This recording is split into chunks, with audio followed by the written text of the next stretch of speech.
হ্যাঁ, কি বলতে হবে, বাচ্চা ছেলে তো। এরপর বাদাম চলে যাচ্ছে। এরপর দেখতে পাচ্ছি শসা দিচ্ছে, কাঁচা শসা আর সিদ্ধ ছোলা। এমনি বাড়িতে বাড়িতে ঘুরিস তাই না? তোকে কোথায় পাওয়া যাবে? শান্তিপুরে? ভাইটা খুব লাজুক দেখতে পাচ্ছে। এবার ভুজিয়া দিয়ে দিচ্ছে। এই চাটনিটা কি বাড়িতে বানিয়েছিস? মিষ্টি চাটনি তেঁতুলের নাকি? ভাই বলছে চাটনিটা বাড়িতে বানিয়েছে, সস ফস দিয়ে আছে এর মধ্যে, তেঁতুল ফেতুল দিয়ে করেছে দেখে যা মনে হচ্ছে।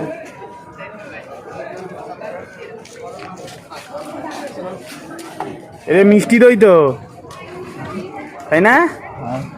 লাল দই নিয়ে এসছে আমার ভাই কোথার থেকে দেখতে পাচ্ছ। ওর এবার গার্নিশিং হচ্ছে ধনেপাতা দিয়ে। কিশমিশ দেয় কিন্তু শেষ হয়ে গেছে প্রায়, তাই ভাই দিতে যাচ্ছিল না। আমি ওকে আবার বললাম জোর করে যে দে। আর এটা হলো 5 প্লেট 30 টাকা করে নেয়। কোন দিকে থাকিস শান্তিপুরে? এই বৈষ্ণব পাড়ার এখানে থাকিস? হয়ে গেল কমপ্লিট। এরপরে আবার একটু দেখতে পাচ্ছ চাট মশলা দিয়ে দিচ্ছে, আবার বিট নুন চলে গেল। ফুচকা খেলাম, বেশ ভালোই লাগলো, তবে মিষ্টি দই দিয়ে করেছে। তো আজকের ব্লগটা এইটুখানি রাখছি, বাই।